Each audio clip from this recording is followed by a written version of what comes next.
Hey, අපි ඉන්නේ සුරලෝකෙ මෙහෙ ආවේ මැරිලා ඉන්න යනවා බලද්දි බං ආපු පාර හැරිලා ගෑනු බඩ පෙන්නගෙන අඳින එක වැරදි නම් මොකටද සාරියක තිබ්බේ බඩ ඇරිලා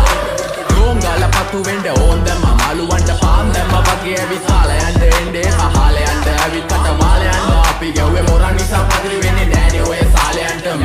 අම්මටවත් මෙල්ල නැති මාව කොයිද මෙල්ල වෙන්න යන්නේ අර කොයිවත් ඉන්න වෙලඹට සතියන්තේ හැමදාම කොල්ලෝ ඉන්නේ චිල් එකේ පිළු දාලා සෙට් සිංගල කොළඹට හේතු නැඩ සන වගේ පමා වෙන්න දැස නොපෙනුනත් අපි ගැව්වේ මුටි කන නිසා මොනාලිසා බලන් ඉන්නේ මගේ පැත්ත කියලා තාම හිටන් ඉන්නේ පුතා මම ජොන වගේ කොන නිසා ජන නිසා තාල දැම්මේ මගේ අතකුරින් එලිසම මාන දැම්මේ බෝල ගලෝ ගන්න කලිසම කාල කන්නේ වගේ හිත දිග නැලි කම වාව ගන්න බැරි යාළුවෝන්ගේ කැක්කම මම රැප දෙන්නේ මල්ලි මට තාලේ විදියට මුස්වාලා දුන්නේ පුතේ